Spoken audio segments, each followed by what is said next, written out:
The grand ballroom of the Sterling estate shimmered beneath 1,000 crystal lights, echoing with laughter, pride, and the arrogance of wealth. Billionaire Victor Sterling lounged in his velvet chair, a glass of champagne in hand, surrounded by high society guests who hung on his every word. His voice, dripping with mockery, cut through the air as he pointed toward a timid young girl standing near the service entrance, the maid's daughter. "Dance this," he sneered, rising to his feet, "and I'll give you $100 million. The crowd erupted in laughter, the offer meant as a cruel joke rather than a challenge. But then, something shifted. The girl stepped forward, her eyes calm, her movements graceful. As the music began, her body spoke a language no one in that room could understand, one that silenced laughter, shattered arrogance, and made the billionaire's smug grin slowly fade into awe. The Sterling estate gleamed like a jewel under the moonlight, its marble walls reflecting the golden glow of chandeliers that dripped luxury. Inside, the ballroom pulsed with music and laughter, the scent of perfume and champagne mingling in the air as the city's elite gathered for Victor Sterling's annual charity gala. It wasn't truly about charity, of course. For Victor,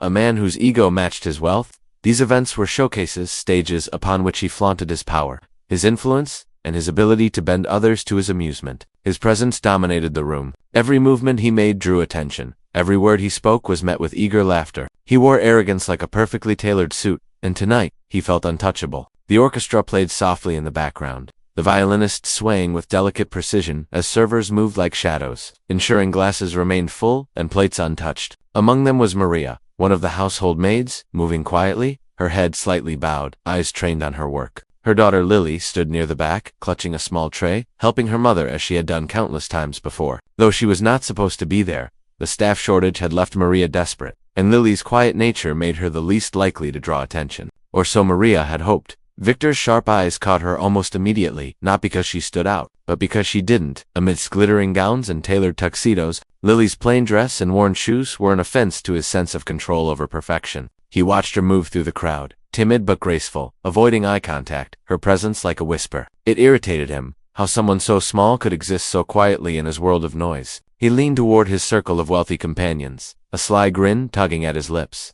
"Look there," he murmured, nodding toward the girl. "The maid's daughter, doesn't she look terrified? As if the chandelier might crush her if she breathes too loudly." The group chuckled, their laughter sharp and shallow. One of them, a woman draped in diamonds, giggled and said, "Oh Victor, don't be cruel. She's just a child." "Cruel?" Victor scoffed. "No, I'm simply observing. People like her should know their place."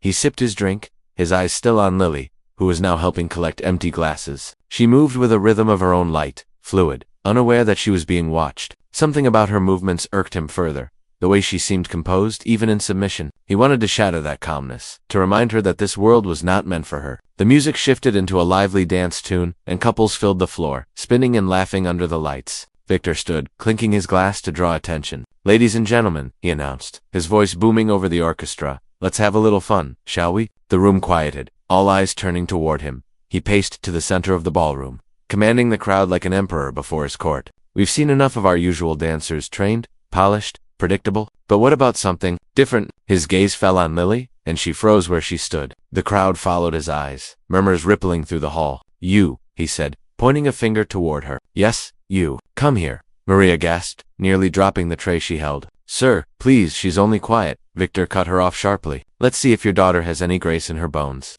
The room tittered with amusement as Lily stepped forward slowly, her heart hammering. The heat of embarrassment burned her cheeks, and she could feel the weight of every stare pressing against her. Victor smirked, stepping closer to her. "Tell me, girl," he said, his tone dripping with mockery. "Do you dance?" Lily hesitated, her voice trembling. "A little, sir." "A little," he repeated with a chuckle. "How charming. Well, let's make this interesting." He raised his glass high, his eyes glinting with arrogance. "Dance for us. And if you can truly impress me," he paused for effect, letting silence stretch just long enough for the anticipation to build, "I'll give you $100 million. The room erupted in laughter, gasps, and disbelief. It was the kind of ridiculous statement only a man like Victor could make, a taunt disguised as generosity, a spectacle to feed his ego. "Come now," he continued, smirking, "surely even a maid's daughter dreams of fortune." Maria rushed forward, tears already in her eyes. "Please, sir, don't humiliate her." But Victor ignored her entirely, waving his hand dismissively. The guests whispered and chuckled, some pretending to pity the girl, others eager to see her crumble. Lily stood frozen in the center of the marble floor, her hands trembling as the orchestra's music faded. Every part of her screamed to run, to hide. But something inside her, something small and defiant, whispered that she shouldn't. She looked up, meeting Victor's mocking gaze. The man's smug expression, the laughter around her, the pity in her mother's eyes, it all blurred into a single burning sensation in her chest. Victor tilted his head, amused by her silence. "What's wrong?" he teased, afraid. "Don't tell me you're wasting my time." The crowd laughed again, but this time, Lily's eyes didn't drop. She took a slow breath, her fingers loosening at her sides. Somewhere deep inside, she remembered the small studio where she used to practice secretly. The old wooden floorboards that creaked beneath her feet, the way her body felt alive when she moved to music. That memory steadied her. She gave a small nod. "Play something," she said quietly. Her voice was soft but clear enough to cut through the noise. The laughter faltered. Victor blinked, momentarily surprised, then grinned. "You heard her," he said, motioning to the musicians. "Play something suitable." The orchestra hesitated, unsure if this was truly happening, then began a slow, classical tune. The violins hummed, hesitant at first, then grew stronger as the rhythm took shape. Lily closed her eyes, feeling the melody ripple through the air. The ballroom that once seemed suffocating now felt like a stage, not his, but hers. The crowd watched, half amused, half curious, as the girl took her first step forward. The air grew thick with anticipation, but before she even began to move, Victor leaned to one of his guests and whispered with a laugh, "This should be entertaining." He didn't yet realize that the moment he spoke those words, everything about that night and about himself was about to change forever.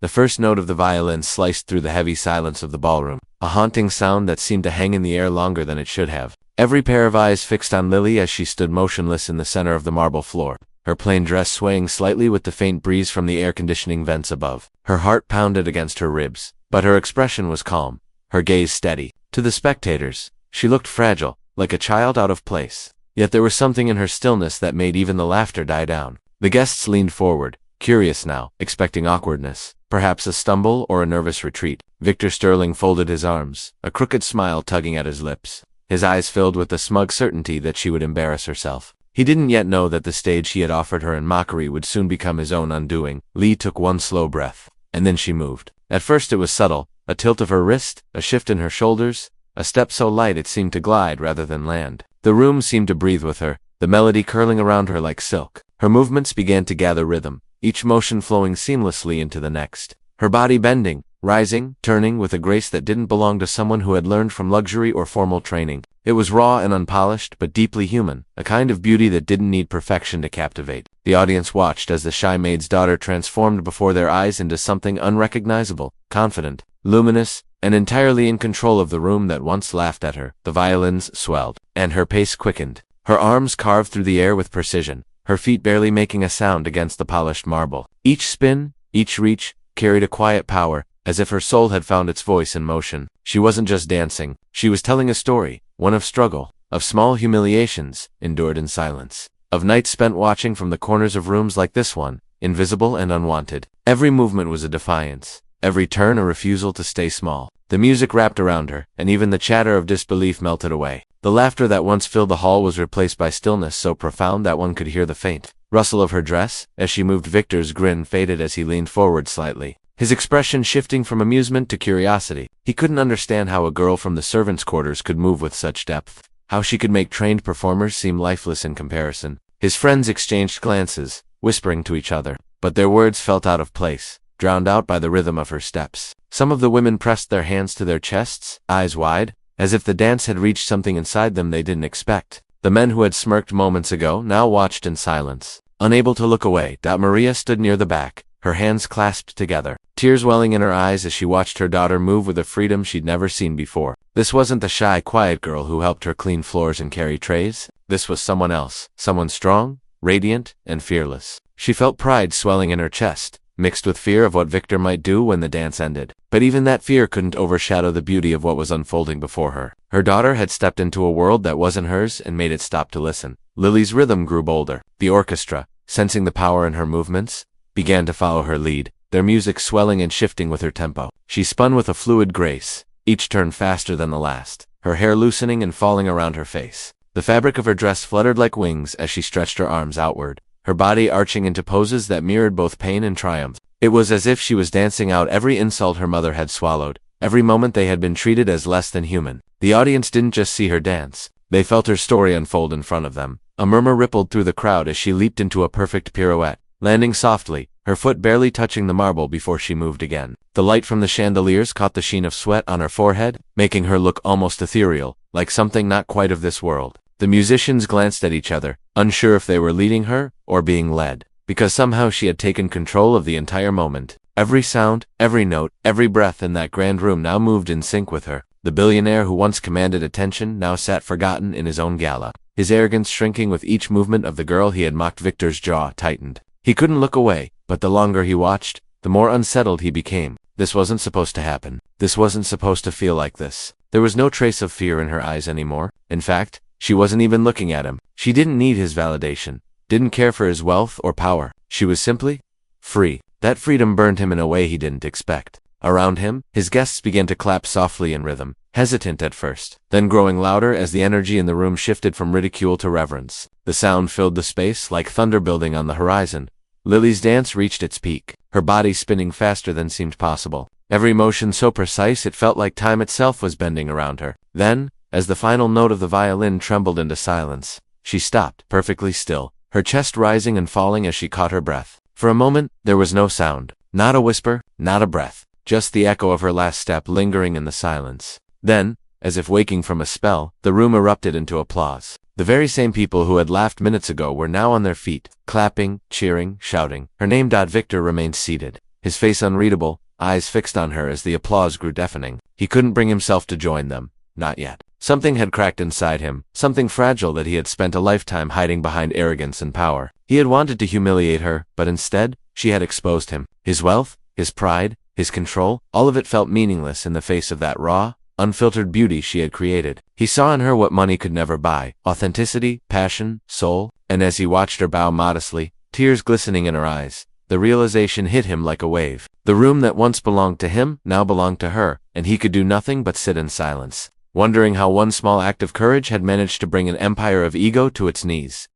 The applause thundered through the ballroom, echoing off the marble walls like waves crashing against a cliff. The sound was overwhelming, filling every corner of the grand hall, but for Lily, it felt distant, almost dreamlike. Her chest rose and fell as she tried to catch her breath, her heart still racing from the dance that had poured out every emotion she'd kept buried for years. She stood there under the chandelier's golden glow, surrounded by a sea of faces, faces that had once looked down at her but now stared in awe. The air vibrated with energy, admiration, disbelief, and something else she couldn't name. She had come into this room invisible, a shadow meant to serve, but now, every gaze followed her, every whisper carried her name. She didn't smile or bask in the applause. She simply stood still, her calm presence more powerful than any grand gesture could be. Maria pressed her hands to her mouth, tears spilling freely as she tried to comprehend what she'd just witnessed. Her daughter, the same girl she had raised in humility and fear of the rich, had just silenced a room full of power with nothing but movement. Pride filled her chest, heavy and bright, mixed with the ache of years spent enduring condescension from people like Victor Sterling.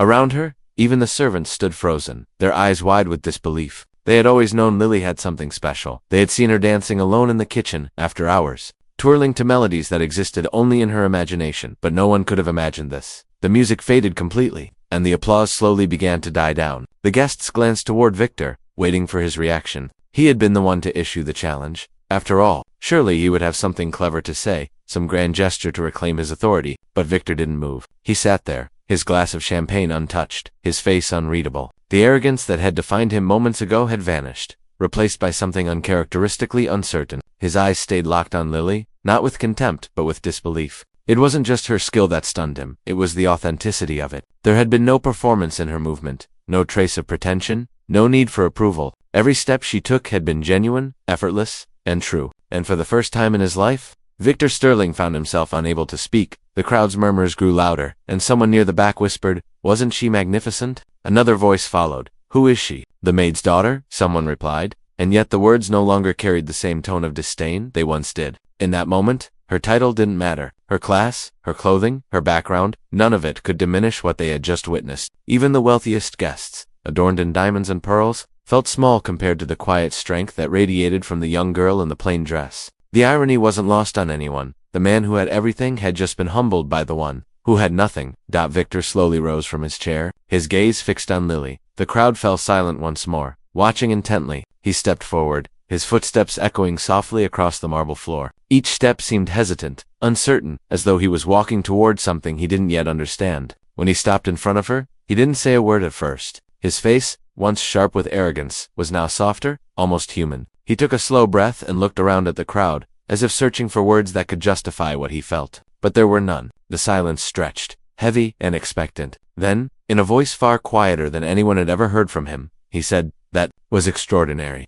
Lily didn't respond. She simply lowered her gaze slightly, her humility intact despite the power she had just commanded. Victor looked at her for a long moment, his eyes flicking with thoughts he couldn't seem to voice. The promise he had made, $100 million, had been a joke, a cruel display of wealth. But now the words hung between them like a challenge he had set for himself and lost. The laughter that once accompanied the offer now felt shameful. Everyone in the room remembered it, and so did he. The difference was that now, it no longer sounded like power, it sounded like arrogance, exposed for what it truly was. He reached into his pocket and pulled out a checkbook, his hands trembling slightly. The guests gasped as they realized what he was doing. No one actually believed he would honor such a ridiculous offer, but Victor Sterling was not a man to be publicly humiliated. Nor was he one to back away from his word, especially when his pride was on the line. More importantly, he knew, deep down, that this was not just about money anymore. This was about redemption, about acknowledging something greater than himself. He scribbled on the paper, tore the check, and held it out toward her. $100 million, he said quietly. You earned it.